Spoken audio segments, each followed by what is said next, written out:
Shalom sahabat GPIB yang dikasihi dan mengasihi Tuhan kita Yesus Kristus. Apa kabarnya hari ini? Saya harap kita semua dalam kondisi yang baik dan juga penuh semangat serta pengharapan di dalam Tuhan.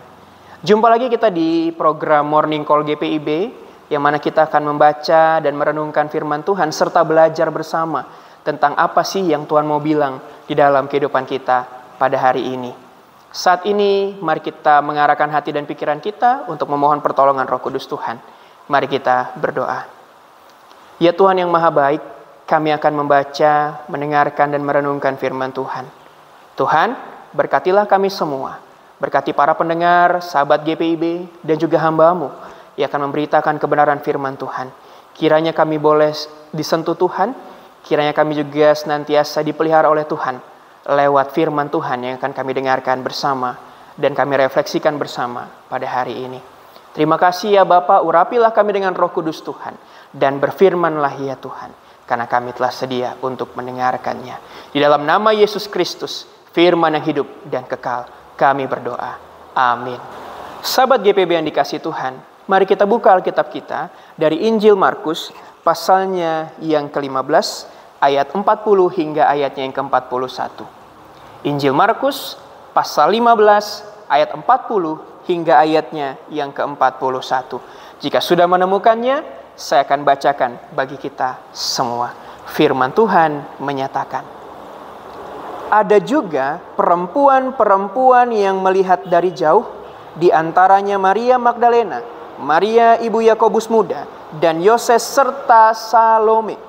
Mereka telah mengikut Yesus dan melayaninya waktu ia di Galilea. Ada juga di situ banyak perempuan lain yang telah datang ke Yerusalem bersama Yesus. Demikian jawab bacaan Alkitab. Terpujilah Kristus. Hosiana. Sahabat GPB yang dikasihi Tuhan, peristiwa kematian Yesus merupakan peristiwa yang paling menyakitkan yang harus dialami oleh keluarga Yesus, murid Yesus, dan juga pengikutnya pada saat itu. Namun dalam peristiwa menyedihkan ini ada satu momen yang mana momen ini justru mau menyentuh hati kita, para pembaca dan pendengar masa kini. Yaitu momen di mana para perempuan-perempuan lah yang justru menampakkan diri dan nantinya juga akan menyaksikan peristiwa Yesus dikuburkan. Nah, dalam ketiga Injil sinoptik, nama perempuan-perempuan ini bervariasi. Namun mari kita apa yang dituliskan Markus bagi kita. Yang pertama ada Maria Magdalena, yang kedua ada Maria ibu Yakobus muda, yang ketiga ada Yoses dan juga ada Salome, serta perempuan-perempuan lain yang melihat dari kejauhan. Dan mereka ini mengikut Yesus bukan baru 1-2 hari, tapi ketika Yesus ada pelayanan di Galilea, mereka sudah mengikutinya dari sana dan melayani Yesus juga pun mereka mulai dari sana. Dan kehadiran mereka sejatinya adalah kehadiran yang beresiko pada masa itu. Karena semua pengikut Yesus punya resiko dianiaya oleh tentara Romawi. Namun mereka tidak peduli dan tetap menyaksikan pengorbanan agung itu berlangsung di hadapan mereka. Walaupun mereka hanya bisa menyaksikan dari jauh. Sahabat GPB yang dikasihi Tuhan, melalui firman Tuhan ini hendaknya kita bisa bercermin dari perempuan-perempuan ini. Kita pun juga dipanggil untuk memiliki hati yang telah dijamah oleh kasih Kristus.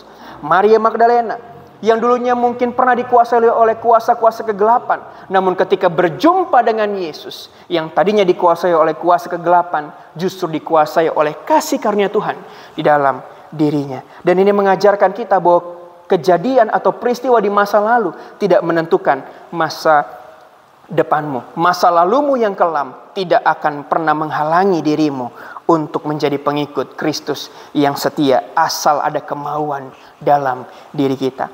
Kemudian Maria ibu Yakobus muda dan Yoses mengingatkan kita bahwa pentingnya peran keluarga atau kerabat dekat dalam penanaman iman setia kepada Kristus Yesus. Hal ini mau mengingatkan kita bahwa seringkali mungkin di keluarga kita, di relasi kita, kita cenderung cuek dan memperdulikan ya udah yang penting iman saya saja yang bertumbuh. Iman orang lain tidak perlu bertumbuh, saya juga tidak peduli. Nah, inilah tugas kita sebagai kerabat, rekan. Ya, mari kita menjadi orang yang mengingatkan untuk pertumbuhan iman dalam Kristus kepada orang-orang yang mungkin sampai hari ini masih menganggap bahwa iman kepada Kristus adalah iman yang sia-sia dan tidak berguna bagi dirinya. Kemudian ada Salome yang juga melayani Yesus. Ini mau menunjukkan bahwa setiap kita dalam latar belakang apapun, dalam masa lalu apapun, kita dapat kesempatan untuk berkontribusi dalam melakukan pekerjaan Tuhan alias melayani Tuhan. Sahabat GPB, ayat ini juga tadi menyatakan bahwa mereka sudah mengikuti Yesus ketika dan melayaninya waktu ia di Galilea. Ini adalah teladan bagi kita untuk memiliki iman yang berakar kuat dalam pengalaman pribadi dengan Kristus Yesus. Dan pelayanan mereka yang konsisten jauh sebelum momen dramatis di kayu salib ini mengajarkan kepada kita bahwa yang namanya iman bukan sekedar emosi sesaat. Bukan hanya ketika baru berjumpa maka kita katakan saya mau mengikutmu Yesus. Ketika Yesus sudah pergi kita diam di tempat dan tidak mengikuti Yesus. Iman mereka tidak seperti itu. Iman mereka bukan sekedar emosi sesaat. Atau ketika senang kita beriman sama Tuhan. Tapi ketika kita tidak mendapatkan situasi yang baik-baik saja. Kita mulai menanggalkan iman kita di belakang. Dan kita tidak lagi mau beriman kepada Tuhan. Karena kita tidak mendapatkan kesenangan. Kita tidak mendapatkan apa yang kita perlukan. Tapi mereka mengajarkan bahwa iman bukanlah sekedar emosi sesaat. Tetapi sebuah gaya hidup yang diwujudkan dalam tindakan kasih dan pengabdian sehari-hari. Apalagi saat ini sahabat GPB. Di tengah budaya-budaya masa kini. Dan orang-orang lebih cenderung melakukan budaya individualisme. Yang penting diri saya saja yang berhasil. Yang penting diri saya baik. Yang penting diri saya sehat. Saya nggak peduli dengan orang lain. Kadang-kala kita sebagai orang percaya terjebak di momen-momen seperti itu. Terserah mereka hidupnya mau seperti apa. Kita melupakan peran persekutuan. Kita melupakan peran kita sebagai kerabat, saudara, keluarga di dalam Tuhan. Untuk membantu menyadarkan mereka, menolong mereka dan menjadi berkat bagi mereka. Kita harus belajar dari para perempuan-perempuan ini. Yang memberikan diri mereka, memberikan waktu mereka, memberikan apa yang bisa mereka berikan. Untuk fokus melayani Tuhan dan menjadi berkat bagi sesama mereka. Di masa Sabtu Sunyi ini kiranya dari mereka kita belajar bahwa bukan penantian yang kosong yang mewarnai hidup mereka pada saat menanti Yesus dikuburkan, tetapi penantian yang diwarnai oleh ingatan akan siapa itu Yesus, pengorbanan apa yang telah Dia lakukan. Dan dalam keheningan Sabtu Sunyi kita diajak untuk menanti dan mengingat janji-janji Tuhan dan karya-karyanya di masa yang lampau yang memberikan kita harapan. Meskipun saat ini kita merasa sangat gelap dan saat ini kita merasa sangat-sangat sukar. Ingatlah janji-janji Tuhan itu. Niscaya kita terus akan dikuatkan dan harapan itu tetap akan muncul dari dalam diri kita untuk mengangkat tangan dan menyatakan, Tuhan, aku serahkan hidupku kepadamu sepenuhnya. Ini aku, harapanku dan masa depanku semua ada di tangan Tuhan. Dan sahabat GPB yang dikasihi Tuhan, ingatlah bahwa kita sebagai orang percaya memang tidak pernah dijanjikan untuk hidup yang glamor di dunia. Kita nggak pernah dijanjikan hidup kita akan nyaman di dunia.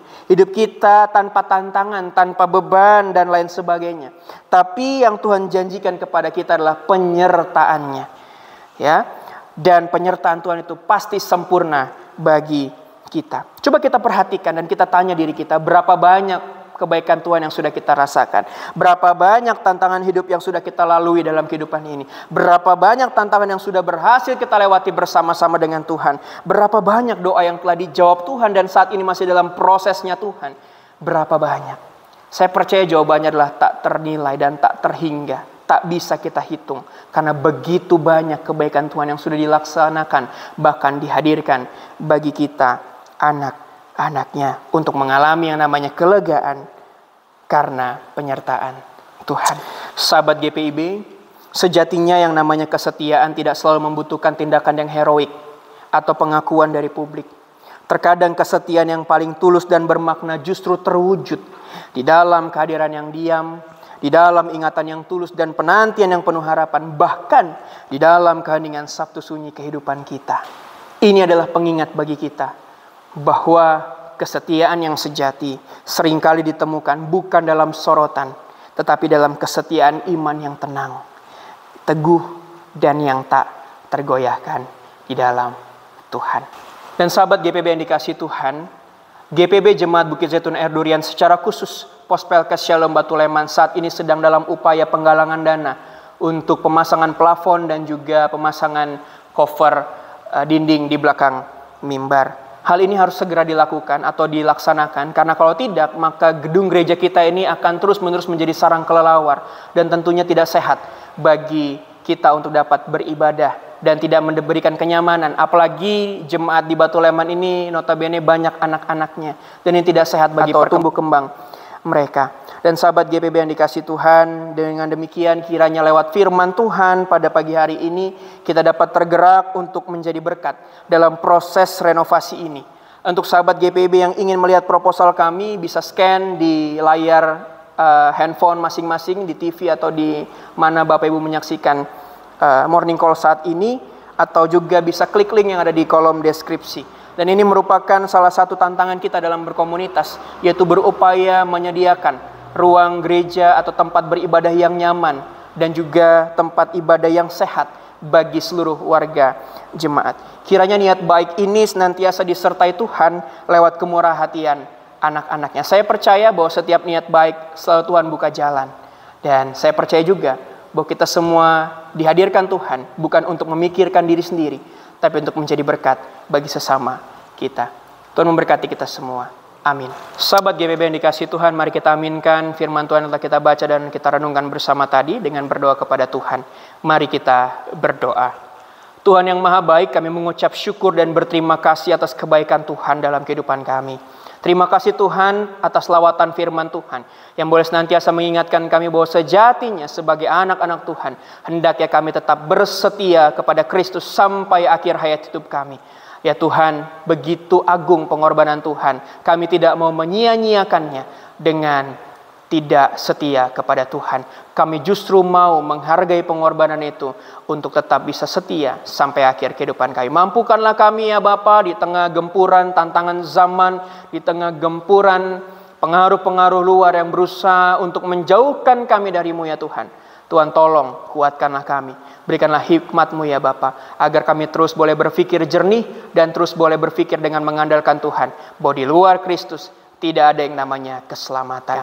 Berkati kami semua Tuhan dalam setiap kehidupan kami di hari ini, bahkan di hari-hari yang akan datang. Terpujilah Engkau ya Kristus, yang adalah Tuhan dan Juru Selamat kami yang hidup. Amin. Sahabat GPB, sampai jumpa lagi di acara Morning Call yang akan datang. Tuhan Yesus memberkati.